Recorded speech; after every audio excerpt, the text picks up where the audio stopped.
You know, that was kind of a, unfortunately, an ominous sign for what was to come, because they scored 70 more points after that. So that's what I'm more concerned about, is that as the series is going on, we're getting away from understanding that this is transition, this is paint. It's not play calls, you know. And tonight, obviously, we didn't have that. But your point is well taken, because that's 4 games in a row where we have lost the first quarter, and we've been down at halftime. And now you hope that to close the team out, you can't play a half of basketball. You know, if we're going to try to win this in 5 games in front of our crowd, it's going to take us coming out ready to play and sustaining that for 48 minutes, because that team's not going anywhere. Left. You talked about transition defense, defense in the paint, not being ready to play. A reminder of what a grind the playoffs are and how much focus it requires to either close out a series or just win a single game. Yeah, I mean, like, you want to win every game, right? You know, it would have been great to close out 4-0, sweep the Lakers again. That rarely happens, and especially when you have 2 All-Stars, 2 All-NBA players over there. So obviously the first message is we got game 3. We have a chance to go home and close it out in our building. So we got one on the road, which is really important to close out any series. And yes, there's no panic. We have a chance to go out and close it. But the challenge within that, as you know, is we can't continue to play like this. I mean, they're not rolling over. They're not going to give us the first round victory. We're going to have to earn it. We're going to have to take it. And tonight we didn't come close to earning it or taking it.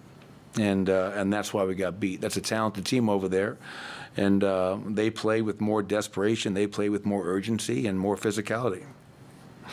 Coach, you were talking a little bit about not being ready to play, or even, you know, just the ominous signs. Did anything play into, like, the shoes not being here on time? There was a sort of, I guess, the bus with the shoes was delayed, and people are in their slides. And if you want to, you know, dig into stuff and say, well, we lost because for some strange reason all of our players didn't have their shoes when they got here for the normal warm-ups. We had guys out there shooting around with flip-flops.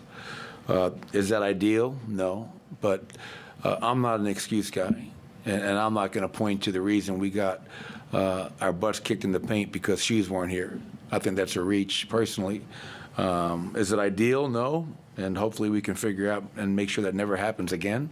But that's no excuses, no explanations. We didn't get the job done, and the good thing about this is we have a chance to go home and try to get back to playing our brand of basketball, and an opportunity to close it out in front of our fans.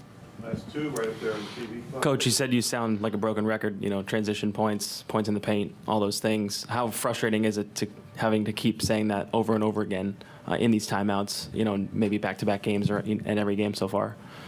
I mean, that's what coaching is. I mean, it's my job, you know, and when you're playing well, or if you're not playing well, you know, I think making sure your players understand the why. Why are we losing this game? Why are we not playing our brand of basketball? And obviously you would hope at some point guys are hearing the message and they're able to go out there and do something about it. And tonight, that just wasn't the case. And, you know, our guys are a pretty honest group. I think they know tonight was not our best game. And it's really easy to stay together after a win. Everybody's, you know, feeling good. The music is playing. Everybody's high-fiving. It's a challenge to stay together after a disappointing loss. But we're a connected group, and you know, we'll go home, we'll watch the film, and we'll be ready come whenever the Game 5 is. Last one on the left there. Coach, were you surprised that you guys did not come as ready to play as you hoped you would? I mean, because clearly it's a disappointing performance, but were you surprised that they had more energy than you did? A little bit. Yeah, I mean, like, you go back to last season, I think going into tonight's game, I think we were 11-1 in our last 12 playoff games. And last season, in closeout games, aside from the Minnesota series, you know, we went 3-1. And our guys attacked those opportunities. And I just didn't feel, and again, watching the film will help, I just didn't feel we had that same tenacity, that same desperation or urgency, whatever you want to call it.